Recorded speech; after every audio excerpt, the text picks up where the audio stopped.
চোখে ভালো দেখতে পান না, হাঁটা চলায় ভরসা তিনজন, ছেলে, বৌমা আর লাঠি। এই তিন সঙ্গীকে ছেড়ে একলা চলতে গিয়ে বিপত্তি বাঁধিয়েছিলেন ৮০ বছরের সুদামি।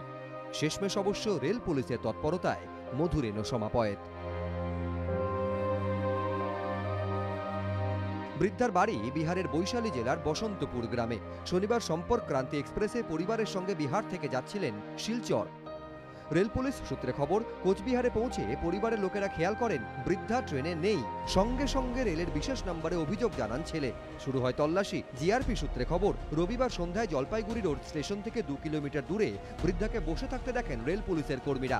খবর দেওয়া হয় পরিবারকে। সোমবার দুপুরে জলপাইগুড়ি রোড স্টেশনে আসেন বৃদ্ধার পরিবারের সদস্যরা। সেখানেই ছেলের হাতে তুলে দেওয়া হয় মাকে। कब लम गए एनजीपी और कुछ बिहार के बीच में हमको पता नहीं चला।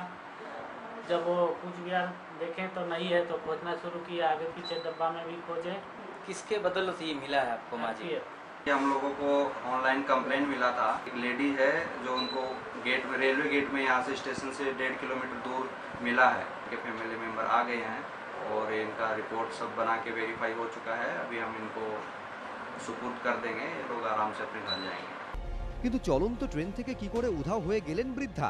রেল পুলিশ সূত্রে খবর, জলপাইগুড়ি রোড স্টেশনে কখনো থামে না সম্পর্ক ক্রান্তি এক্সপ্রেস, কিন্তু শনিবার কোনো কারণে ওই স্টেশনে মিনিট 2 দাঁড়ায় ট্রেনটি। বৃদ্ধার সঙ্গে কথা বলে জানা গিয়েছে, কাউকে না জানিয়ে শৌচাগারে যেতে গিয়ে ভুল করে প্ল্যাটফর্মে নেমে পড়েন তিনি। ছেড়ে দেয় ট্রেন।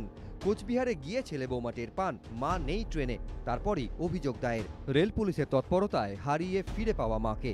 রাজা চট্টোপাধ্যায়, এবিপি আনন্দ, জলপাইগুড়ি।